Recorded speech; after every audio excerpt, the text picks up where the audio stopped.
Bueno, ¿qué hay de nuevo, Substance? Hagan un poco de ruido donde quiera que estén. Dios, han llegado a la iglesia.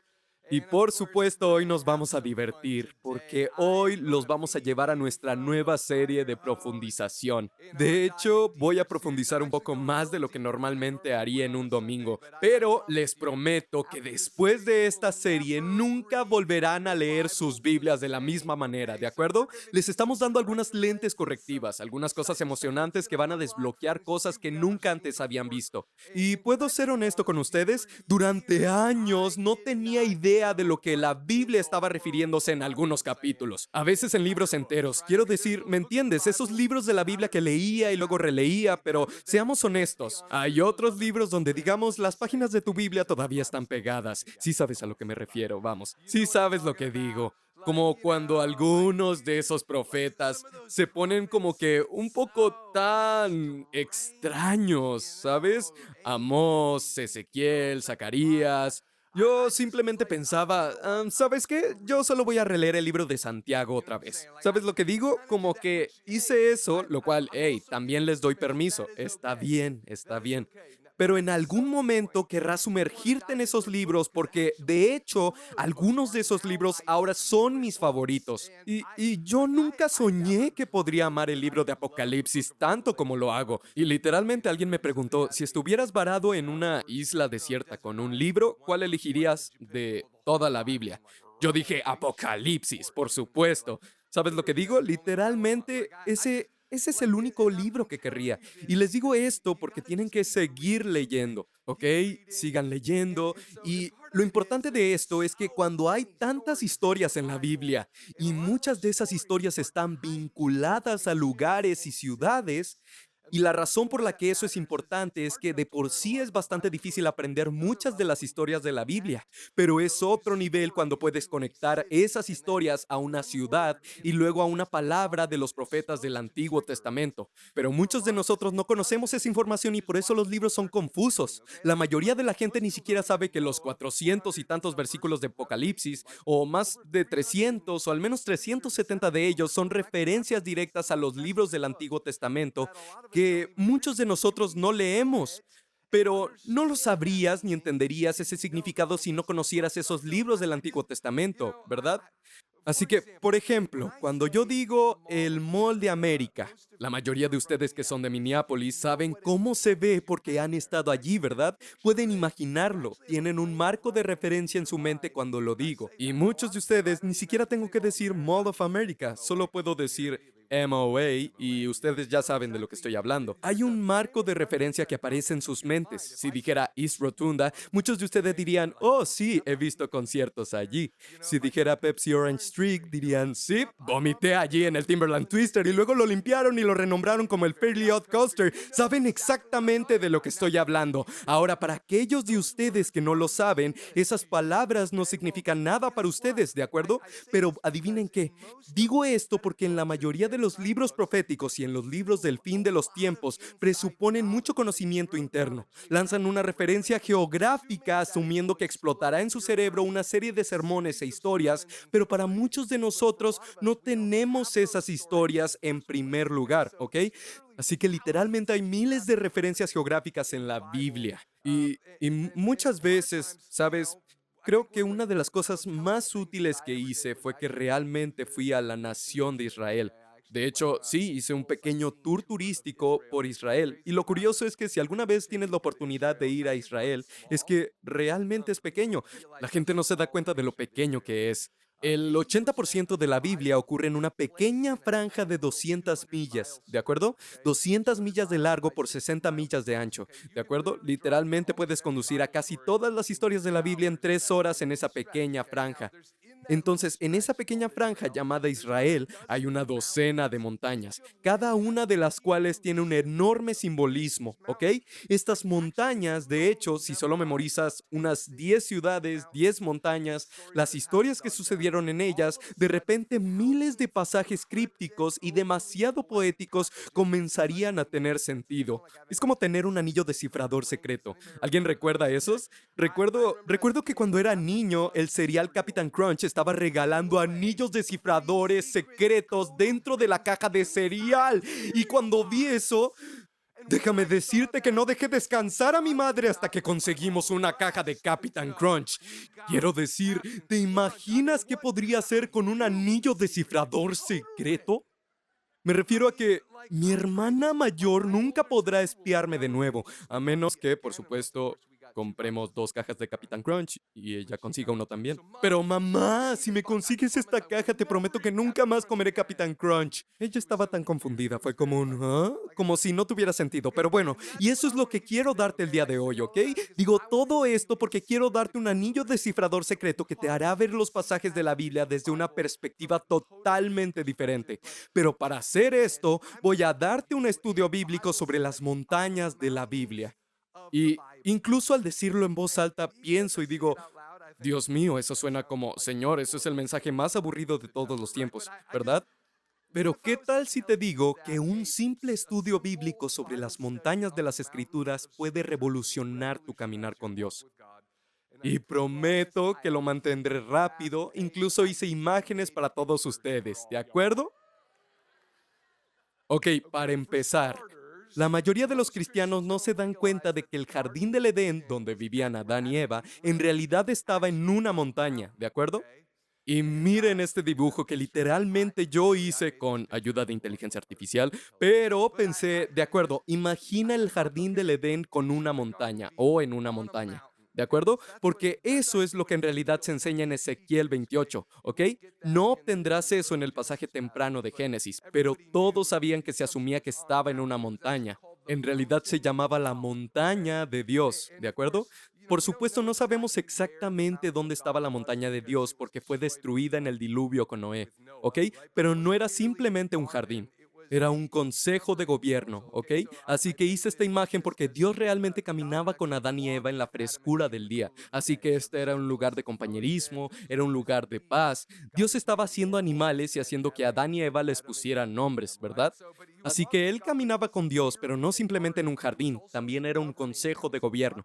Mucha gente se pierde esto, que la montaña de Dios no era solo un pequeño jardín agradable para caminar, era un complejo capital, era una especie de sala de trono terrenal. Dios estaba construyendo una sala de trono y me doy cuenta de que cuando la gente piensa en el jardín del Edén, es fácil pensar en un libro para niños, ¿de acuerdo? Pensamos en esto. Y pues, la verdad no. Pensamos en un libro para niños y ya sabes, es casi como cuando la gente hoy en día, cuando nos referimos al Edén, todas nuestras referencias son libros para niños, así que pensamos en Edén como un estilo zoológico interactivo, pero solo para que sepan, Edén no era un zoológico interactivo, ¿de acuerdo? Estoy casi seguro de que si tú le preguntaras a una persona judía qué es el Edén, inmediatamente pensarían en algo más parecido al Monte Olimpo, ¿ok? Ellos pensarían en un gran consejo gobernante sobre el universo, ¿ok? Esto es probablemente más lo que pensarían, con asientos hechos de, ya sabes, piedras isotrópicas o piedras que se iluminan. Ya sabes lo que digo, generalmente era una montaña donde Dios estaba construyendo un complejo capital. Y esto iba a ser solo el comienzo de miles de planetas que Dios iba a crear. Así que lo que estaba haciendo era crear un espacio y una especie que gobernara sobre todas las cosas que Dios iba a crear. Y fuimos hechos a su imagen y semejanza para que fuéramos una autoridad gobernante, una autoridad regente. Eso es lo que hace únicos a los humanos sobre todas las demás criaturas, ¿verdad? Así que cuando Adán y Eva pecaron, no solo fueron expulsados del jardín, sino que también el diablo fue expulsado, entonces tuvieron que bajar a las llanuras. Y qué triste es eso, tener que dejar todo esto, ¿de acuerdo? Entonces fueron expulsados junto con el diablo y por supuesto el diablo, ya sabes, según Ezequiel, era uno de los sumos sacerdotes de Edén. Tienes que entender que esa era su función del diablo antes de ser expulsado. Y entonces el diablo de repente decide establecerse en otra montaña. Así que pasamos de la montaña de Dios, donde estaba Edén, a otra montaña llamada Monte Hermón, también conocido como Basán. ¿Ok? Así que el diablo se establece en Basán. Entonces, otro término en el Nuevo Testamento es Cesarea de Filipo. Siempre que veas esa expresión en el Nuevo Testamento se refiere a esta área, ¿de acuerdo? Monte Hermón, Monte Basán, Cesarea de Filipo. Ahora, ¿por qué esto es tan importante? Porque aquí es donde nacieron los demonios después de que Satanás fuera expulsado. Los judíos creían que si te preguntabas de dónde sacó Satanás a todos sus secuaces, lo hizo persuadiendo a otros Elohim, otros ángeles caídos, para que bajaran a esta montaña y crearan otra rebelión contra Dios y lo hicieran junto con la humanidad. Así que aquí es donde Satanás persuadió a otros ángeles para que cayeran. Así que los judíos creían que la entrada a las puertas del infierno estaban en la base de Cesarea de Filipo, Monte Hermón, Monte Basán. Y así realmente creían que esto llevaría a la gente al abismo, ¿ok? Y la Biblia en realidad da 302 referencias diferentes a este lugar, pero lo hace usando tantos nombres diferentes que muchas veces lo pasas por alto. Nuevamente, Hermón, Basán en el Antiguo Testamento o Cesarea de Filipo en el Nuevo. ¿De acuerdo? Así que ahora, muchas de esas referencias asumen que automáticamente sabes, oh, ahí es donde Satanás persuadió a los otros ángeles para que cayeran. Lo asumen que sabes que esta era una montaña de pecado sexual, ¿verdad? Y si no sabes esto, nunca tendrá sentido cuando leas el Antiguo Testamento. Así que, ¿por qué en el mundo Dios le dijo a Moisés que se enfrentara a Og, rey de Basán, antes de entrar en la tierra prometida? Que es exactamente lo que Jesús hizo nuevamente en el Nuevo Testamento cuando hizo la transfiguración y aparecieron Moisés y Elías. Todas estas historias, ninguna de ellas tendría sentido hasta que entiendas este concepto de rebelión, y eso está basado en Génesis 6, ¿ok? Ahora, digo esto porque acabamos de hablar de dos montañas. Hablamos de la montaña de Dios, donde estaba el jardín del Edén, luego hablamos de Basán, el monte Hermón, donde ocurrió la rebelión angelical, y bueno, si esa rebelión sucedió, adivina dónde ocurrió la siguiente rebelión. En otra montaña, excepto que esta montaña era un poco diferente porque era una montaña hecha por el hombre. ¿Y qué significa esto, ok? Esta es la Torre de Babel. En Génesis 11, la gente habla sobre la caída de la humanidad, Adán y Eva comiendo del árbol prohibido en Génesis 3. En realidad, lo que la gente no se da cuenta es que hubo tres caídas de la humanidad. Estaba la caída de la humanidad en el jardín del Edén, la montaña de Dios en Génesis 3, la caída de Satanás y el hombre de nuevo en el monte Basán en Génesis 6. Y hubo una tercera y última caída en Génesis 11 en la montaña de Babel, Babilonia. ¿Recuerdas la ciudad de Babilonia? Comenzó con la Torre de Babel. ¿Y por qué? ¿Qué hizo única la Torre de Babel? Es que era una montaña hecha por el hombre. ¿Y por qué? Porque estaban tratando de construir una montaña, porque eso es el consejo gobernante. ¿Estás viendo esto? Inmediatamente pensaron en montaña y pensaron en un consejo gobernante, lugar donde viven los dioses y queremos declararnos a nosotros como dioses. No queremos esparcirnos por la tierra y crear Edén en todas partes porque eso requiere trabajo. Hacer un jardín requiere trabajo. Vamos a quedarnos en las llanuras de Sinar a desafío a Dios y vamos a construir Babilonia. Vamos a construir esta torre de Babel. Y ya sabes, nuevamente, ellos estaban declarando a ellos mismos que eran dioses. Y por supuesto, esta fue la última gota para Dios. Dios finalmente dijo, escuchen, estoy harto de todos ustedes. Los voy a entregar a sus falsos dioses, a los 70 ángeles caídos, y voy a comenzar de nuevo con un hombre llamado Abraham, y lo convertiré en una nación llamada Israel. Voy a bendecir a todo el mundo a través de él, y adivina dónde se hizo la promesa a Abraham. Una vez más, en una montaña, en una ciudad llamada Siquem. Ok, así que esto es Abraham en Siquem. Por supuesto, era la antigua Siquem. Lo que estamos haciendo es mirar sobre este valle de dos montañas, el monte Gerizim y el monte Ebal. Gerizim, Ebal, dos montañas opuestas. Y aquí es donde Dios le dijo a Abraham en Génesis 12, oye, te voy a bendecir y vas a dar a luz a toda una nación, lo cual era realmente increíble porque ya sabes, él y Sara eran infértiles en ese momento. Y así es que mucha gente, así tantas como las estrellas, te voy a dar. Y también esta tierra. Y por supuesto, nuevamente sucedió en el monte Gerizim. Y por supuesto, ¿alguien recuerda esta montaña de algún otro mensaje anterior de las últimas semanas? ¿Alguien? La mujer samaritana, sí, la mujer samaritana en el pozo. Entonces, donde Jesús ministró a la mujer en el pozo, esto fue en el monte Gerizim. Y ahí es donde nuevamente, así fue justo aquí en ese mismo lugar. Ok, esta es la montaña sobre la que ella trató de debatir con Jesús. Bueno, ustedes los judíos dicen que debemos adorar en el monte Moriah, pero nosotros decimos, ella comenzó el debate sobre la montaña del que hablamos, porque nuevamente, esto era una montaña sagrada y puedes entender por qué, porque aquí es donde todo comenzó con Abraham, ¿verdad? Así que aquí es donde vivieron Abraham, Isaac y Jacob. Aquí es donde José, ¿recuerdas a José una túnica de muchos colores o al menos viste el musical o algo así? Los huesos de José fueron enterrados justo aquí. ¿Ok? Muchos. Aquí es donde estaba el pozo de Jacob. Así que incluso Dios le dijo a Moisés en Deuteronomio 27, esto es lo que quiero que hagas. Quiero que declares el monte Gerizim como la montaña de la bendición. Y quiero que nombres el monte Ebal como la montaña de las maldiciones. Bendiciones y maldiciones. ¿Ok? Esto significa bendición y maldición. Te voy a dar esto a Abraham y realmente piénsalo de esta manera, bendición y maldición. Todos digan gracia y verdad. Gracia y verdad, ¿ok? Si realmente lo piensas, estas montañas eran simbólicas de la gracia y la verdad. Básicamente le estaba dando una promesa a Abraham. Y piensa en eso de esta manera, ¿ok? Abraham, si tú puedes vivir entre la gracia y la verdad, heredarás la tierra. ¿Ok? Solo internaliza esto. La mayoría de los cristianos quieren una o la otra.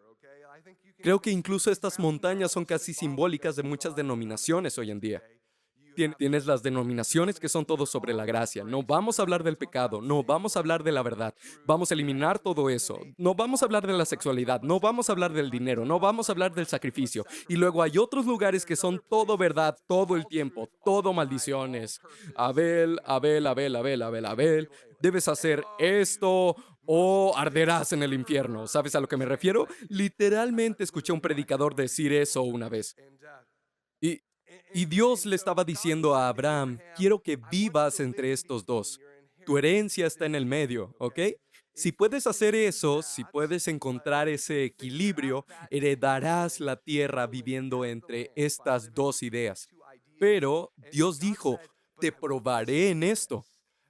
Como no te voy a dar promesas sin probarte para asegurarme de que estás viviendo en el temor del Señor, reverenciando como te diseñé para que puedas vivir. Pero te bendeciré si prestas atención a esto y yo te bendeciré aquí. Y bueno, ¿qué hizo Dios? Pues probó a Abraham. En el momento que Abraham tuvo un hijo en su vejez, un niño llamado Isaac, le dijo, adivina qué quiero que hagas. Quiero que viajes 35 millas al sur hasta el monte Moría y quiero que sacrifiques ahí a ese niño. Así que esta es una imagen en donde tenemos a Abraham. Tenemos a Abraham de Génesis 22. Ves a Abraham aquí y luego ves a Isaac por aquí. Entonces él estaba pasando por un proceso de duelo, como diciendo, Dios, ¿por qué? ¿Por qué? ¿Por qué harías esto? Como Dios, pensé que eras más compasivo, pensé que ibas a convertirme en una gran nación. Nos tomó tanto tiempo quedar embarazados. ¿Por qué querrías que sacrificara lo más importante para mí? Isaac era la mayor alegría en sus vidas. Ten en cuenta que la Biblia en realidad dice que Dios sabía todo el tiempo que no iba a permitir que Abraham realmente sacrificara a Isaac. Tenía ángeles esperando en todas partes. En la mente de Dios, todo esto era una gran prueba. No iba a dejar que Abraham lo hiciera. De hecho, la Biblia incluso dice que Abraham sabía eso, que Dios simplemente lo estaba probando, que Dios iba a proporcionar de alguna manera una provisión sobrenatural para él. Y efectivamente, justo después de construir el altar, de repente ve un carnero atrapado en un arbusto y el Señor dice, esa es tu sustitución. Y es por eso que esta montaña, el Monte Moría, es conocida como la montaña de la provisión, ¿ok? De la sustitución. Y esto fue una prueba y mira esto. Esta misma montaña donde sucedió la historia de Abraham, adivina qué, se convirtió en la montaña sobre la que se construyó el templo en Jerusalén. De hecho, Jerusalén se extendió desde el monte Moría y había otro pico. El monte Moría estaba aquí Y había otro pequeño pico que era Sión, y así la ciudad de Jerusalén está aquí y el templo está en el monte Moría. Entonces Moría y Sión son casi lo mismo si lo piensas, son básicamente dos pequeños elementos de la misma cumbre, ¿ok? Entonces, cuando lees el Nuevo Testamento a la luz de la historia de Abraham e Isaac y tomas en cuenta la geografía, de repente estás como, ¡wow! Entonces Jesús se convirtió en nuestro sustituto a solo unas cuadras de donde otro padre y su hijo pasaron por una situación similar, los cuales fueron Abraham e Isaac. De repente la cruz se vuelve mucho más profunda, ¿verdad? Y por supuesto, después de Abraham, bueno, ya conocen la historia, el padre Abraham tuvo muchos hijos y los hijos se mudaron a Egipto y se convirtieron en esclavos bajo el faraón. Y bueno, es la versión abreviada, nos enseñamos esto a menudo. Pero lo que pasó fue que fueron a Egipto y se multiplicaron y se convirtieron en esclavos bajo el faraón. Y entonces aparece el Moisés, y luego las plagas, y luego los 10 mandamientos. Pero bueno, ok, con Moisés es donde ocurre el siguiente gran pacto, 430 años después de Abraham, justo aquí. 430 años después de esto, otra montaña entra en juego, y es esta montaña, el monte Sinaí. Y vaya que Dios se lució con el monte Sinaí. Hizo truenos, relámpagos, incendios ardientes. Fue tan aterrador para los israelitas que ni siquiera querían acercarse. Estaban asustados. Y la idea de que Moisés estaba subiendo a la montaña era, ¿qué estás haciendo? Nuevamente, Dios estaba tratando de revelarse como santo. Y bueno, en algunos sentidos el fuego es una gran metáfora. Nos encanta mirar el fuego, pero no queremos meter la mano en él, ¿verdad? El fuego es genial en la chimenea. Eso es lo que Dios dice que es la vida santa. Nos diseñó para vivir de una cierta manera, pero también es fuego, ¿entienden? Así que el monte Sinaí tiene otro nombre, por cierto, se llama Monte Oreb, y algunos debatirán sobre eso si realmente te metes en el tema, pero esto es famoso por la historia del monte Sinaí, los 10 mandamientos. Dios habla con Moisés, le da los 10 mandamientos y luego un montón de otros mandamientos conocidos como la ley o el pacto mosaico. Ok, ahora quiero hacer una pausa aquí porque no quiero aburrirlos con todos los montes. No quiero que todos estén como, ay, Dios mío, hay muchos montes. Aquí es donde quiero darles el anillo secreto del decodificador. Así que vamos a retroceder y vamos a volver a la historia del padre Abraham, que tuvo muchos hijos. Y eso es lo que nunca entendí. Muchos hijos, dice el padre Abraham, era como redundante, ¿no? ¿Por qué necesitábamos saber eso? Mi esposa tenía miedo de que en este punto del sermón tuviéramos que levantarnos y cantar para que sus cerebros descansaran. Así que hagámoslo. Bueno, nah, no es cierto, no lo vamos a hacer. Pero, ok, solo lo que vamos a evitar es que sus cerebros exploten. Desaceleremos y volvamos a Abraham e Isaac. Y este momento fue significativo porque Dios hizo un pacto de lo que se llama gracia a través de la fe. Abraham es el padre de la fe y ese pacto ocurrió justo alrededor de esos capítulos, Génesis 12, y se desarrolló hasta el capítulo 22. Gracia a través de la fe. ¿Qué es un pacto? Es un contrato. Es como firmar un contrato para un apartamento. Ok, tu fe, Abraham, finalmente te permitirá dar a luz a toda una nación y una tierra prometida. Y en una última instancia, tu fe dará a luz al Mesías, el sustituto para una tierra prometida eterna. ¿Lo entiendes? Esto fue un pacto de gracia a través de la fe. Ahora, ok, entonces, gracia a través de la fe, el pacto de gracia. Me gusta usar el término en términos de software. Me gusta llamarlo pacto de gracia 1.0 porque hay un 2.0 que viene. Y yo señalo esto porque tanto Gary Sim como Moraya, estas dos montañas eran simbólicas de gracia y bendición. Recuerden, esta montaña se llamaba la montaña de la bendición y esta montaña se llamaba la montaña de la provisión. Ambas son simbólicas del pacto de gracia a través de la fe, también conocido como el pacto abrahámico, el pacto de Abraham. Ok, ahora esto es muy importante porque el pacto abrahámico fue el pacto de gracia 1.0 y quiero que lo internalices como tal, porque la tierra prometida, aquí, nuevamente entre Garín y Abel, era simplemente un símbolo de una futura tierra prometida llamada el cielo. Y esta sustitución aquí, este pequeño carnero 1.0, fue una preanunción simbólica de una sustitución 2.0 llamada Jesucristo, quien se convertiría en nuestro sacrificio de una vez para siempre. ¿Eso tiene sentido? ¿Me siguen todos ustedes? Y ocurrieron en estos mismos lugares. Ok, aquí está la pregunta del $1.000.000 que les voy a hacer y vamos a divertirnos un poco con esto. Si Dios hizo un pacto de gracia con Abraham en el Antiguo Testamento, gracia por medio de la fe, obtienes acceso al cielo por medio de la gracia a través de la fe, entonces, ¿por qué el propósito del pacto mosaico en sí? Donde Dios le dio los 10 mandamientos. Él dio un pacto adicional en el monte, sí, llamado el pacto mosaico, Moisés, mosaico, Abraham, abrahámico, ¿ok? Porque, ¿cómo cambió las cosas y cuál fue el propósito de todo esto? Ahora, deténganse conmigo. Sé que esto de las montañas son muchos detalles, pero simplemente sigan conmigo, porque a lo largo de la historia, los humanos no vivían en las montañas. Esto es algo moderno. Los humanos modernos pensamos diferente acerca de las montañas que en tiempos antiguos. Los humanos no podían vivir en las montañas. ¿Por qué? Porque los humanos necesitaban agricultura y la agricultura no puede, ya saben, no pueden cultivar muchas cosas en la montaña, no tiene buen suelo y no podría realmente plantar cosas, ¿verdad? Entonces, el alpinismo recreativo, de hecho la mayoría de la gente no sabe esto, el alpinismo recreativo es algo bastante reciente, los últimos 150 años de manera realista, e incluso eso fue al principio, ¿verdad? Em, e incluso hoy, con tanta tecnología moderna, la gente muere en las montañas todo el tiempo.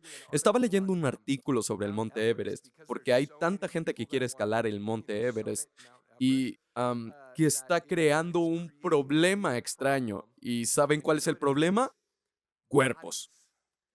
Hay tanta gente que ha muerto en la cima del Everest, pero tienen que entender que está tan alto que no pueden rescatar a las personas con helicópteros. Entonces, cuando las personas mueren, tienen que dejarlas allá arriba, ¿verdad? Y cualquier persona que quiera escalar, literalmente tiene que pasar junto con un montón de paletas humanas. Es lo más asqueroso que hay, ¿verdad? De hecho, en la cima del Monte Everest, en muchos lugares en realidad hacen direcciones basadas en cuerpos. Y luego, cuando comienza lo más extraño, es cuando de repente, ya saben, el hielo comienza a derretirse en la parte superior del Everest, entonces lo que estaba sucediendo es que muchos de estos cuerpos en descomposición comenzaron a caerse al valle y no podían limpiarlo, entonces estaban tratando de averiguar quién en su sano juicio va a limpiarlo, ¿verdad? Ok, y yo digo todo esto solo para que tuvieran una imagen gráfica para que me puedas prestar atención, ¿ok? ¿Está bien?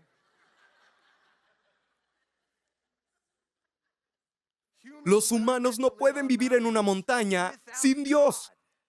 ¿Me estás escuchando? No hay suficiente oxígeno. No tienes la capacidad en ti mismo, sin Dios, para vivir en una montaña. Lo ves desde el monte de Dios, el jardín del Edén. Perdimos parte de nuestra capacidad para dominar y gobernar la tierra. Son recordatorios de nuestra naturaleza caída en muchos aspectos, son recordatorios de Dios y las decisiones que ha tomado con el consejo gobernante sobre cómo funcionan las cosas, ¿ok? Entonces, las montañas son casi como monumentos gigantes para recordar a la gente ciertas verdades y a lo largo de la historia nadie tiene ambiciones de vivir en la montaña, pero sí adoraban en las montañas, oraban en las montañas y así Dios usó dos conjuntos separados de montañas para ilustrar dos pactos principales en el Antiguo Testamento. Entonces, hay muchos pactos en el Antiguo Testamento, pero hay dos que son absolutamente críticos que entiendas, ¿ok? Y es el de la gracia 1.0, que es el pacto abrahámico, simbolizado por el monte Gerazim, que es el monte de la bendición, y luego está el monte Moriah, que es el monte de la provisión.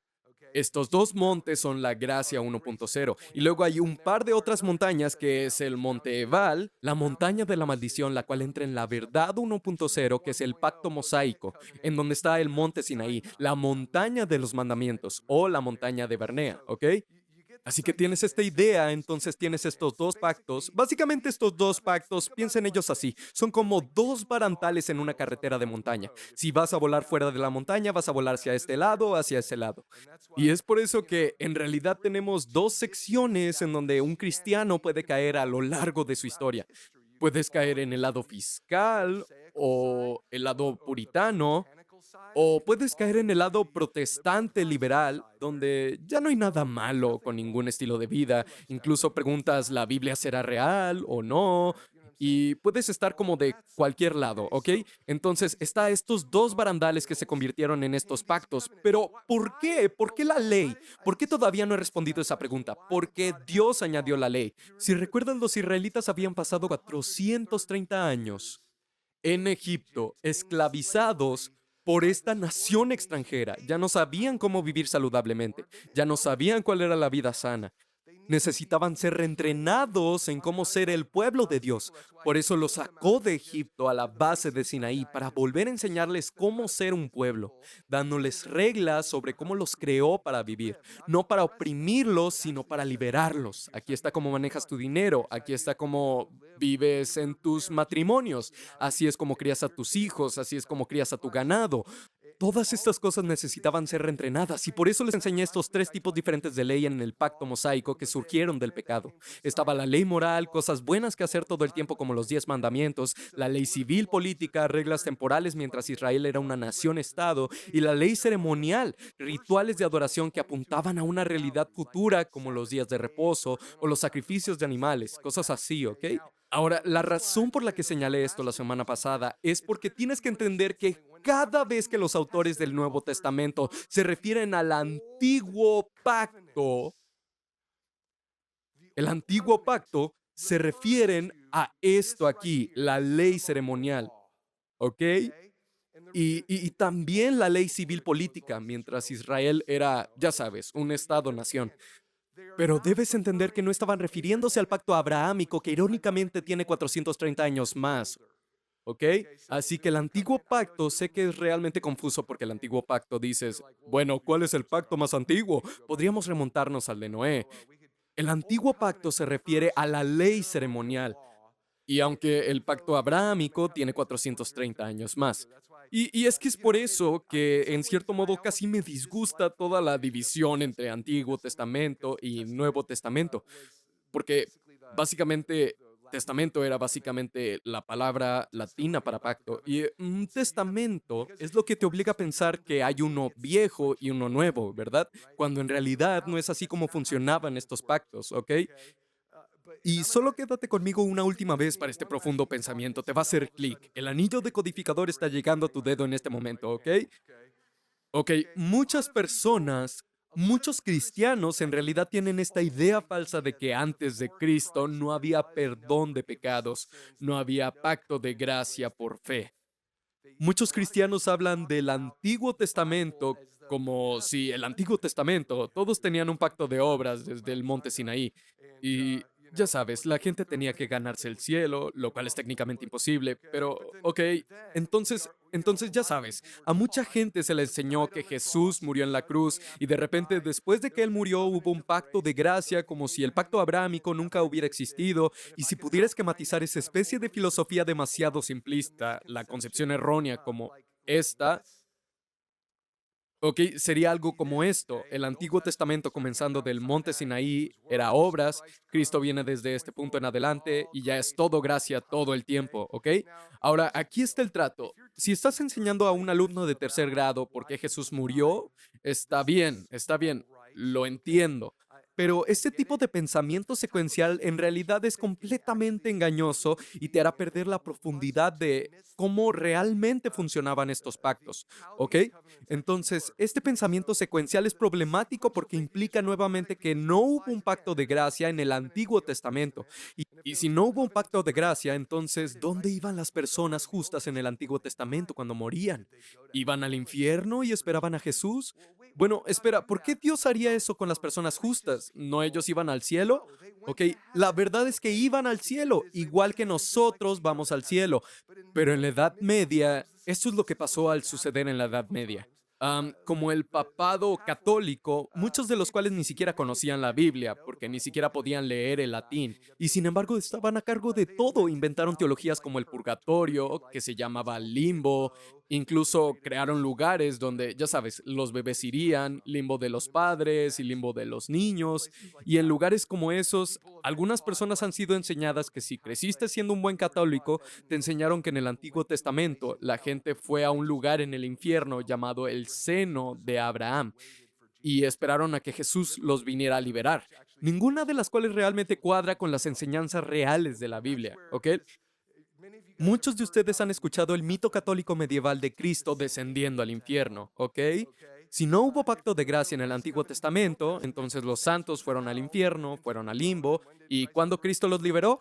Bueno, después de que Él murió en la cruz, descendió al infierno por 3 días, los liberó, desbloqueó un montón de jaulas y luego, cuando resucitó de entre los muertos, ya sabes, es así como funcionó, ¿verdad?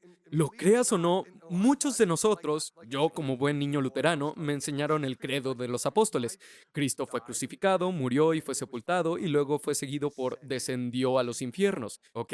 El credo de los apóstoles, que no es escritura, es solo un credo, ¿de acuerdo? Un credo histórico, uno bueno, pero ¿sabías que esto nadie me lo enseñó? ¿Sabías que no hay una versión del credo de los apóstoles antes del año 600 DC en la que se diga que Cristo descendió a los infiernos? ¿Por qué? ¿Por qué? Bueno, en realidad dice que descendió a la tumba, no al infierno.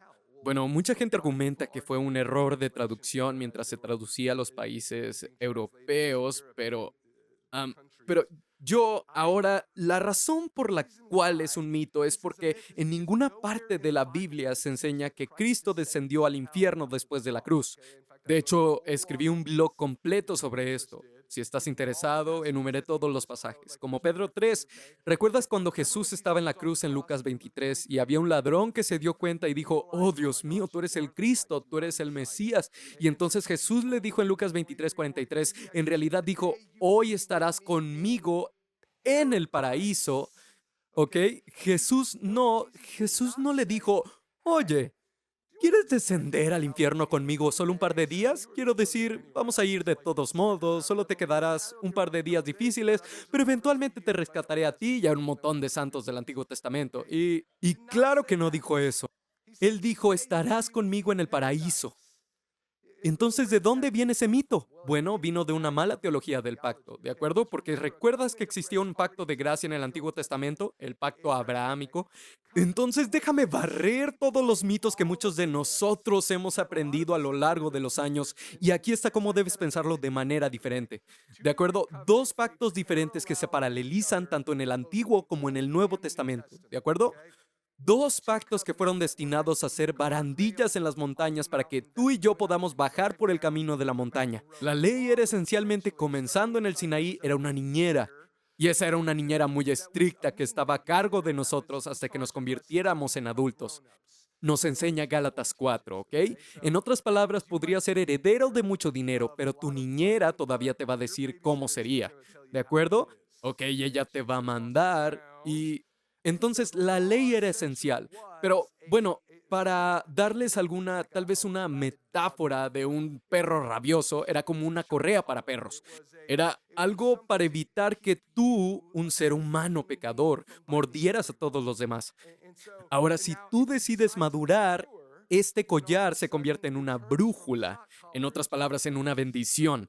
Tienes esto que te guía y te orienta, pero para el inmaduro no es más que una alarma que desespera a tu pecado con la esperanza de usar las bendiciones y maldiciones de siembra y cosecha. Entonces, ¿ok? ¿De acuerdo? Entonces, si nos despertamos al regalo gratuito de salvación de Dios, entonces cambiamos a un nuevo sistema de motivación llamado la ley del Espíritu de vida en Cristo Jesús. Romanos 8:1. Y lo que es la ley más el Espíritu de Dios. La ley más la gracia, la bendición de Dios. ¿Tiene sentido? De acuerdo. Y entonces si nosotros, en otras palabras, aún obedecemos las leyes morales de Dios en el Nuevo Testamento, la ley moral sigue viva y activa en el Nuevo Testamento. Jesús dijo, no vine a abolirla, sino a cumplirla, Mateo 5. ¿De acuerdo? En otras palabras, obedecemos la ley moral en el Nuevo Testamento no como una obligación, sino como una celebración, no como un tener que, sino como un poder. Ahora, para verdaderamente ilustrar realmente cómo funciona, ¿de acuerdo? Creo que todos comenzamos con la ley, y eso es el apóstol Pablo argumenta en Gálatas 3 y 4. Realmente todo lo que estoy diciendo es más que un resumen del libro de Gálatas, Romanos y Hebreos, ¿de acuerdo? Entonces, recuerdo cuando estaba en octavo grado, me negué a limpiar mi habitación y pues era un tipo más grande, literalmente tenía esta altura en octavo grado. Crecí temprano, lo cual fue genial para mi autoestima, pero problemático para mis padres, porque ya sabes, físicamente no es como si pudieran obligarme a hacer algo más. Y ellos dijeron, limpia tu habitación ahora. Y yo dije, no. Y mi mamá dijo, si no lo haces, habrá consecuencias, siembra y cosecha, ¿verdad? Y en ese momento, como un típico adolescente, dije, tengo curiosidad de saber cuáles serían esas consecuencias. Digo, ¿qué tan malo podría ser? Ya sabes a qué me refiero, como si me fueran a hacer algo. No es como que me dieran nalgadas. Los castigos, pues no me podrían obligar a hacer nada. Y entonces, un día llegué a casa y adivina qué, mi mamá quitó la puerta de mi cuarto. Quitó las bisagras de la puerta porque yo no limpiaba y yo dije, oye, ¿quitaste la puerta? ¿Dónde está la puerta? Se había ido, ¿verdad? Y por supuesto, era un introvertido de octavo grado con dos hermanas irritantes. No tener privacidad fue muy, muy doloroso. Bien jugado, madre. Aunque sin embargo, intenté hacer una contramovida y yo pensé, oye, ¿sabes qué? Tal vez puedo vivir sin una puerta. Les mostraré. Quiero decir, ¿las puertas son realmente necesarias? Estoy seguro de que mis montones de ropa sudorosa los estaban torturando más a ellos con la puerta quitada, ¿verdad? Puedo simplemente desgastarlos con el mal olor corporal. ¿Sabes a lo que me refiero? ¿Sabes qué? Puedo hacer una puerta. Y luego pensé, bueno, ¿y si mi mamá quita esa puerta también? Pero déjame decirte, después de que mi hermana menor irrumpió por octava vez, comencé a pensar, adivina qué, debería limpiar mi habitación. De acuerdo, todos los humanos comenzamos con una vida similar de bendiciones y maldiciones, siembra y cosecha, la ley del pecado y la muerte, la escuela de los golpes duros. Elige tu nombre para eso. Ahora, ¿esa fue la última vez que mi habitación se ensució? Claro que no, por supuesto que no, pero la próxima vez la limpié mucho más rápido y no tuve que quitar la puerta. ¿Y por qué? Porque recordé la sensación que tenía cuando tenía una habitación limpia. Era como una habitación nueva y mejorada. Entonces la próxima vez lo hice por mí y decidí que iba a obedecer las reglas porque recordaba esa sensación y quería esa sensación. Bueno, la próxima vez lo hice no solo por la sensación, lo hice porque quería la sensación y quería estar saludable. ¿Sabes a lo que me refiero? No más latas de refresco mohosas, no más legos en el suelo, lo cual es muy doloroso, ¿me entiendes? Tienes que encontrarlos en algún momento, ¿verdad? Algunos de ustedes están como, ¿qué? No, no, de acuerdo. Luego limpié con una cuestión de orgullo propio. No quiero ser el niño sucio de la casa nunca más. Identidad, ¿de acuerdo? No interés propio, identidad. Y luego limpié porque, caramba, es lo mínimo que puedo hacer a la luz de mis padres que hacen todo por mí. Honor, ¿de acuerdo? ¿Tiene sentido? Comencé motivado por la consecuencia. Empecé a moverme hacia el interés propio. Luego comencé a moverme hacia la identidad. Luego comencé a moverme hacia el honor. ¿Ves cómo funciona? La ley del pecador y la muerte me hizo cambiar a la ley del espíritu de vida. Romanos 8.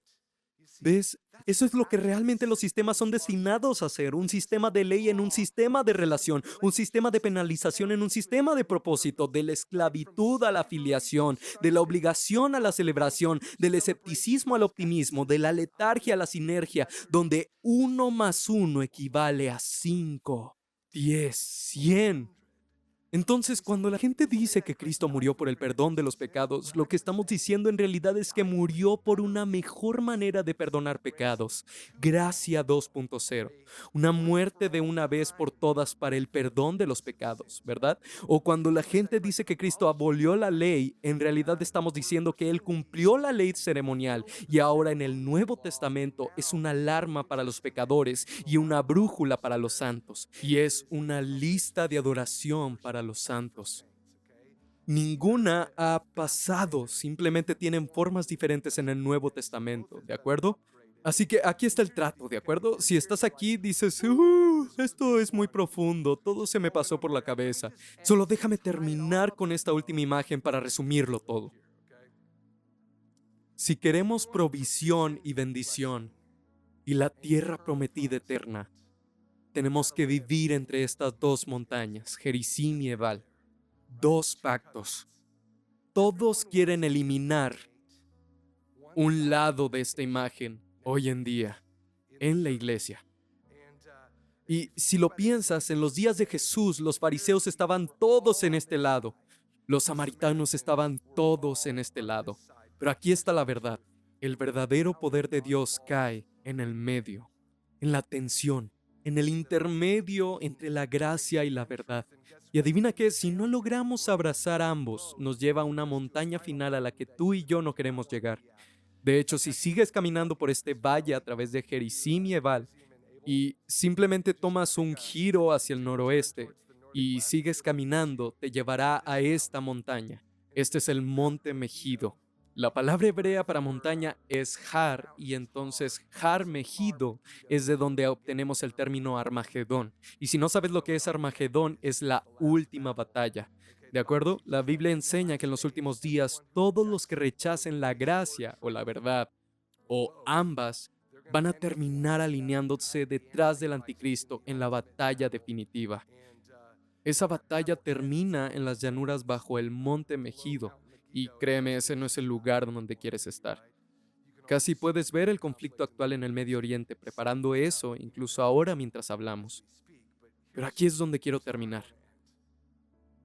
Todo lo que tenemos que hacer para heredar la tierra prometida eterna y la provisión que necesitamos para nuestras vidas es simplemente reconocer a Dios a través de todas estas cosas. Todas estas montañas están destinadas a ser postes indicadores, están destinadas a ser recordatorios de cómo debemos vivir. Entonces, quiero terminar así, solo cierra tus ojos.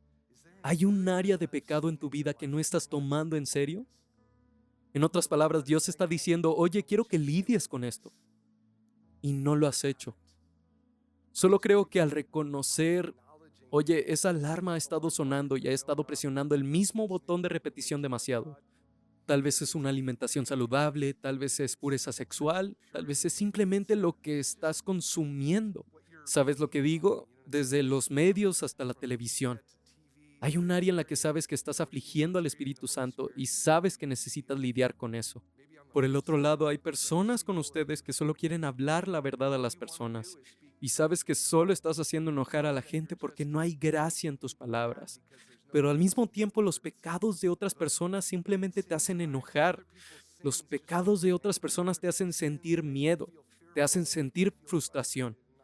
Y solo siento que Dios te diría hoy, oye, morí por ellos. Y tengo un plan para redimirlos, pero no son capaces de manejar la verdad hasta que les des amabilidad que lleva al arrepentimiento.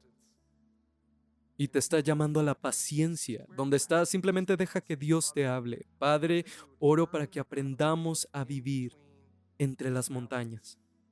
Y que eso nos transforme, no solo nos dé la provisión que necesitamos en nuestras vidas, sino que nos dé tierras prometidas eternas para heredar. Dios, creo que apenas estás comenzando en el planeta Tierra.